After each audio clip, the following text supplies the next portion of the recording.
स्वागत है आप सभी का हमारे YouTube चैनल नर्सिंग ज्ञान कोर्स में। मेरा नाम है चंदन और आप देख रहे हैं एनाटॉमी एंड फिजियोलॉजी से जेएनएम फर्स्ट ईयर वालों के लिए कुछ लॉन्ग टाइप के क्वेश्चंस को जो कि होने वाले हैं हमारे इंडोक्राइन सिस्टम से।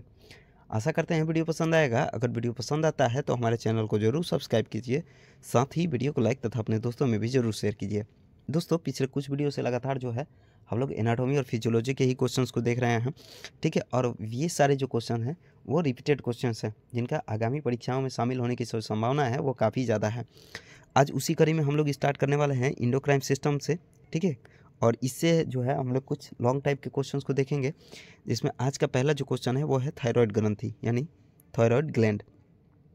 ये जो ग्रंथि होती है वो लाल और भूरे रंग की एक अत्यधिक वैस्कुलर ग्रंथि होती है यानी वाहिकाई ग्रंथि होती है। ये गर्दन के निचले भाग में श्वास नली के सामने तथा पीछे में दोनों और सातवें सर्विकल केसरुका है वो प्रथम जो थोरेसिक वर्टिब्रा होते हैं उसके स्तर के ठीक विपरीत यानी उल्टे साइड में ये स्थित होती हैं। ये ग्रंथि डेंस वाली उपकला से बनी होती है यानी घन की आकृति जो होती है उपकला की वैसी उपकला से बनी होती है। इसके प्रत्येक खंड की लंबाई जो होती है वो 5 सेंटीमीटर, चौड़ाई जो होती है वो 3 सेंटीमीटर तथा मोटाई जो होती है वो 2 सेंटीमीटर के आसपास होती है। इसका औसत वजन का बात किया जाए, ठीक है, तो लगभग 25 ग्राम के आसपास होता है। तो ये था हमारा थायराइड ग्रंथि जो कि एक अत्यधिक वाहिकाएं वाली ग्रंथि होती है जो हमारे गर्दन के नीचे स्थित होती है। अगर इसकी लंबाई का बात किया जाए तो 5 सेंटीमीटर, चौड़ाई जो है वो 3 सेंटीमीटर और मोटाई जो है 2 सेंटीमीटर की होती है प्रत्येक खंड की, और इसका वजन लगभग 25 ग्राम के आसपास होता है। अगर बात किया जाए इसके कार्य का यानी फंक्शन का, तो थायराइड ग्रंथि से 2 हार्मोन निकलते हैं, एक T3 निकलता है और एक जो है T4 निकलता है, ठीक है, यानी ट्राई आयोथायरोनिन और थायरोक्सिन, ठीक है। ये 2 प्रकार के जो हैं वो थायराइड ग्रंथि हार्मोन का निर्माण करती है यानी T3 और T4।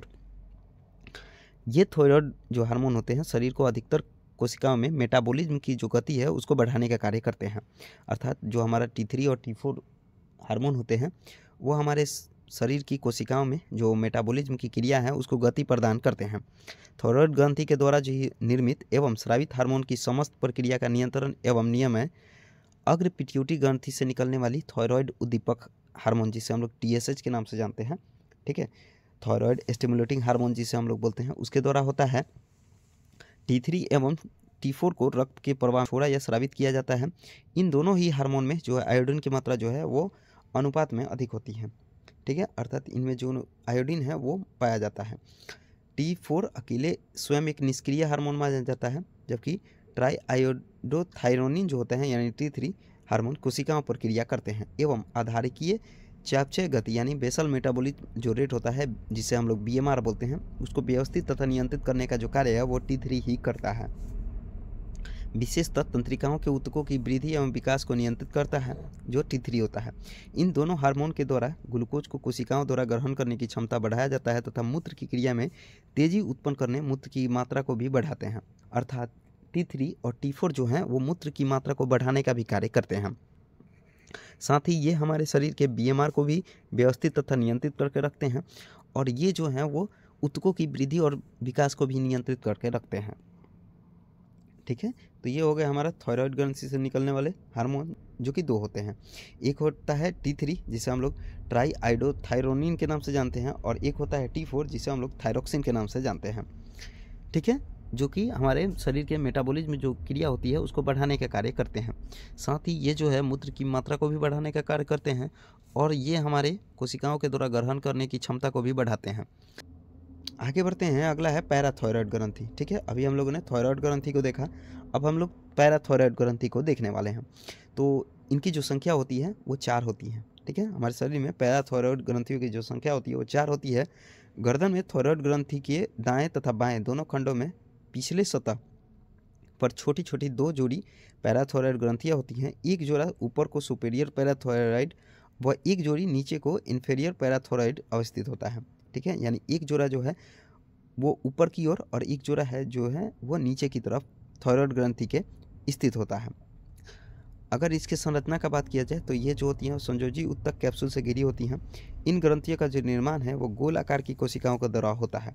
ये स्तंभों के रूप में व्यवस्थित रहती हैं तथा इनके मध्य में रक्त से युक्त नलिकाएं भी होती हैं, ठीक है। तो ये हो गया हमारा पैराथायराइड की संरचना जो कि संयोजी उत्तक कैप्सूल से घिरी होती हैं। साथ ही इनमें बहुत ज़्यादा नलियाँ भी पाई जाती हैं।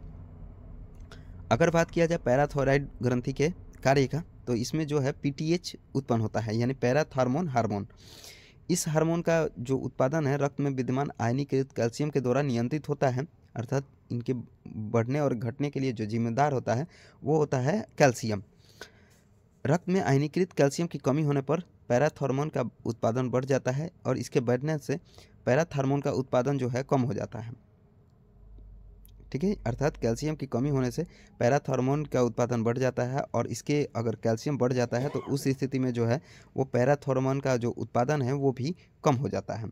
ठीक है, यानी बढ़ने पर जो है वो कम हो जाएगा इसका उत्पादन, और घटने पर यानी कैल्शियम की कमी होने पर पैराथार्मोन जो हार्मोन है उसका जो उत्पादन है वो बढ़ जाता है। अगर बात किया जाए पैराथार्मोन हार्मोन के कार्य का, तो पहला जो कार्य है वो है आंतों के द्वारा कैल्शियम और फास्फोरस के अवशोषण में वृद्धि करना। दूसरा, हड्डियों से कैल्शियम और फास्फोरस के अवशोषण में वृद्धि करना। साथ ही यह स्त्री के दोनों दुग्ध स्रावी ग्रंथियों से दुग्ध स्रावन को बढ़ावा देता है। पैराथार्मोन हार्मोन जो होता है वह थायराइड ग्रंथि के कैल्सिटोनिन हार्मोन के साथ मिलकर वृक्कीय नलिकाओं के द्वारा कैल्शियम के पुनः अवशोषण को बढ़ाकर रक्त में कैल्शियम के स्तर को सामान्य बनाए रखता है तथा मूत्र में फास्फोरस के विसर्जन में वृद्धि करता है। ठीक है, तो ये कुछ हो गए कार्य, जिसमें पहला जो है कैल्शियम और फास्फोरस का अवशोषण करना, साथ ही हड्डियों से कैल्शियम और फास्फोरस के अवशोषण में वृद्धि करना। ठीक है, दोनों दो दुग्ध स्रावी ग्रंथियाँ होती हैं उसमें दुग्ध स्रावन को बढ़ावा देना और कैल्शियम के स्तर को सामान्य बनाए रखना तथा मूत्र में फास्फोरस को विसर्जन करने में वृद्धि करना, ये पैराथायरॉयड हार्मोन के कुछ प्रमुख कार्य होते हैं। आगे बढ़ते हैं, अगला है अधिवृक्क ग्रंथि, जिसे हम लोग सुप्रारीनल ग्लैंड के नाम से जानते हैं, उसको अब हम लोग देखने वाले हैं। तो हम सभी आदमी जानते हैं कि मानव शरीर में जो है 2 किडनी पाए जाते हैं। प्रत्येक किडनी के सबसे ऊपरी भाग पर सामने की ओर छोटी पीली चिपटी व त्रिकोणाकृति की ग्रंथियाँ पाई जाती हैं, यानी त्रिकोण जो आकार की ग्रंथियाँ होती हैं वो पाई जाती हैं, और इन्हीं को हम लोग अधिवृक्क के नाम से जानते हैं। अर्थात प्रत्येक किडनी के ऊपर जो है छोटी पीली चपटी तथा त्रिकोणा आकृति की ग्रंथियाँ स्थित होती हैं और इन्हें हम लोग अधिवृक्क ग्रंथि के नाम से जानते हैं। दाएं एडनल बाएं की अपेक्षा छोटी होती हैं, अर्थात दाएं जो होता है वो बाएं की अपेक्षा छोटा होता है। इसके बाहरी भाग को हम लोग कॉर्टेक्स तथा अंदर के भाग को हम लोग मेडुला के नाम से जानते हैं। अर्थात सुप्रारीनल ग्लैंड के बाहरी भाग को हम लोग कॉर्टेक्स और अंदर वाले भाग को हम लोग मेडुला के नाम से जानते हैं। ये जो होती हैं वो दाएं की अपेक्षा बाएं जो होती है वो अपेक्षाकृत छोटी होती हैं। अगर बात किया जाए इनके भाग का, तो अधिवृक्क ग्रंथि जो होती है वो 2 भागों में बढ़ती हैं। एक जो होता है वो एडनल कॉर्टेक्स और एक जो होता है वो एडनल मेडुला। ठीक है, यानी अधिवृक्क ग्रंथि जो होती है वो 2 भागों में विभाजित होती हैं, एक एडनल कॉर्टेक्स और दूसरा जो होता है एडनल मेडुला। अगर बात किया जाए एडनल कॉर्टेक्स का, जिसे हम लोग हिंदी में एडनल प्रांतस्था बोलते हैं, तो ये सबसे बाहरी भाग होता है। ठीक है, जो कुल ग्रंथि का लगभग 90% जो यही भाग होता है। इसी में प्रत्येक ग्रंथि जो होती है लिपटी रहती है। ठीक है, इसमें और भी ग्रंथियाँ पाई जाती हैं, जिसमें माइनर एलोकार्टिकॉइड्स, ग्लूकोकार्टिकॉइड्स और सेक्स हार्मोन, जिसे हम लोग गोनोडोकार्टिकॉइड्स के नाम से जानते हैं, ये सब जो है हार्मोन इसमें पाए जाते हैं। ठीक है, साथ ही दूसरा जो होता है वो होता है एडनल मेडुला। ठीक है, जो कि 10% भाग होता है। ठीक है, और इस भाग से कुछ हार्मोन स्रावित होते हैं, जैसे सिंपैथेटिक नर्वस सिस्टम पर इनका प्रभाव पड़ता है। जो हार्मोन होते हैं एड्रेनालिन, एपिनेफ्रिन और नॉरएपिनेफ्रिन। ठीक है, एड्रेनल जो मेडुला होता है उससे कुछ हार्मोन स्रावित होते हैं, जिसमें एड्रेनालिन, एपिनेफ्रिन और नॉरएपिनेफ्रिन। ठीक है, ये सब जो हार्मोन है वो हमारा एड्रेनल मेडुला से स्रावित होते हैं, जो कि स्वतंत्र तंत्रिका तंत्र पर प्रभाव डालते हैं। एड्रेनल हार्मोन से स्रावित होने वाली हार्मोन से हमारे शरीर पे जो प्रभाव पड़ता है उसका, तो पहला जो है इसमें शरीर की त्वचीय धमनियाँ एवं रक्त वाहिनियाँ संकुचित होकर संकीर्ण यानी पतली हो जाती हैं। फलस्वरूप जो ब्लड प्रेशर है वो बढ़ जाता है। अर्थात एड्रेनल हार्मोन से हमारे शरीर पे सबसे पहला जो प्रभाव है वो ब्लड प्रेशर में वृद्धि होता है। ठीक है, क्योंकि ये जो होती हैं वो जो त्वचीय धमनियाँ या रक्त वाहिनियाँ होती हैं उसको संकुचित करके संकीर्ण कर जाती हैं, यानी पतली कर जाती हैं। दूसरा जो होती है वो होता है हृदय की गति बढ़ जाती है, वह हृदय को बल मिलता है तथा रक्त की निकासी अधिक होने लगती है एवं तेज़ी से रक्त परिवहन होने लगता है। अर्थात ये जो होती हैं वो रक्त परिवहन को भी बढ़ावा देती हैं। ठीक है, तेज़ी से करने के लिए।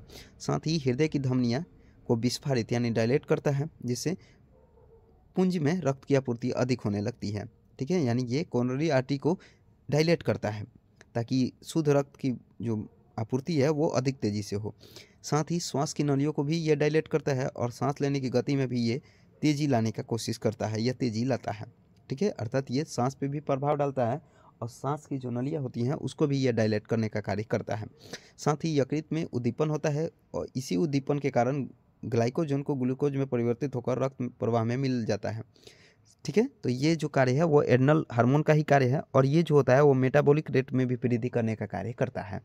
ठीक है, तो ये हो गया एड्रेनल जो हार्मोन होता है उसका हमारे शरीर पे क्या प्रभाव पड़ता है उससे संबंधित बात। चलिए आगे बढ़ते हैं। अगला है अग्नाशय। ठीक है, जिसे हम लोग पैनक्रियाज बोलते हैं। ठीक है, तो ये जो होती है कोलोम या अग्नाशय पाचक संस्थान यानी तंत्र की एक प्रमुख ग्रंथि होती है। इस ग्रंथि से एक प्रकार का रस निकलता है यानी स्राव होता है, जिसको हम लोग कोलोम रस यानी पैनक्रियाटिक जूस के नाम से जानते हैं। कोलोम रस अग्नाशय का बाह्य स्रावी रस है, जिसमें पाचक एंजाइम तथा क्षारीय खनिजों का मिश्रण होता है जो प्रोटीन, स्टार्च, वसा आदि को पचाते हैं। अर्थात पैनक्रियाटिक जूस जो होते हैं वो प्रोटीन, स्टार्च और वसा को पचाने का कार्य करते हैं। ठीक है, इनमें जो एंजाइम होते हैं वो। कोलोम रस का स्रवण एक कारिका में होता है जिसको हम लोग पैनक्रियाटिक डक्ट के नाम से जानते हैं। पैनक्रियाटिक डक्ट एक छोर छोटी आंत के पकवा से यानी ड्यूडेनम में खुलता है तथा दूसरा जो छोर है वो कोलोम के दाहिने तरफ वाले मोटे भाग से जुड़ा होता है। साथ ही अग्नाशय एक पूर्ण वयस्क एवं स्वस्थ व्यक्ति में 7 इंच लंबा, 1 इंच मोटा एक मांसल अंग है। इसकी रचना एक सिर, बॉडी तथा पूंछ 3 भागों के समावेश से होती है। अर्थात एक सिर, बॉडी तथा पूंछ यानी टेल द्वारा ये बटा रहते हैं। जिस स्थान पर सिर या काय मिलते हैं उस स्थान को हम लोग नेक के नाम से जानते हैं। अग्नाशय के पीछे दीवार जो होती है यानी पेट की दीवार जो होती है उससे सटी ड्यूडेनम एवं स्प्लीन के क्षैतिज जो तल होता है उसी पर फैला हुआ अंग होता है। अग्नाशय जो एक्सोक्राइन ग्रंथि है, इसलिए यह एक ग्रंथि पाचक रस को स्रावित करती है। ठीक है, यानी अग्नाशय जो है वो एक्सोक्राइन ग्रंथि है और ये एक पैनक्रियाटिक जूस का, जैसे कि हम लोगों ने ऊपर देखा भी, ये स्रावित करती है। यह ग्रंथि आंतरिक हार्मोन इंसुलिन व ग्लूकागोन का भी स्राव करती है, यानी ये इंसुलिन और ग्लूकागोन जो होता है उसका भी ये स्राव करती हैं, जो सीधे रक्त में स्रावित हो जाती हैं। ठीक है, तो ये था हमारा जो एंडोक्राइन सिस्टम है उसी से संबंधित कुछ महत्वपूर्ण चीज़ है। तो आशा करते हैं वीडियो पसंद आया होगा। अगर वीडियो पसंद आया है तो हमारे चैनल को जरूर सब्सक्राइब कीजिए, साथ ही वीडियो को लाइक तथा अपने दोस्तों में भी जरूर शेयर कीजिए। अगर आप इस वीडियो से संबंधित पीडीएफ को देखना चाहते हैं तो उसका जो लिंक है वो डिस्क्रिप्शन में दिया हुआ है, आप लोग उस पर टैप करके और पीडीएफ को देख सकते हैं। साथ ही अगर आप हमारे साथ जुड़ना चाहते हैं तो उसका जो लिंक है टेलीग्राम चैनल, व्हाट्सअप चैनल तथा इंस्टाग्राम चैनल का, वो इस वीडियो के डिस्क्रिप्शन में दिया हुआ है, आप लोग उस पर टैप करके और हमारे साथ जुड़ सकते हैं। तो आज के लिए बस इतना ही, मिलते हैं ऐसे ही किसी नए वीडियो में, तब तक के लिए धन्यवाद।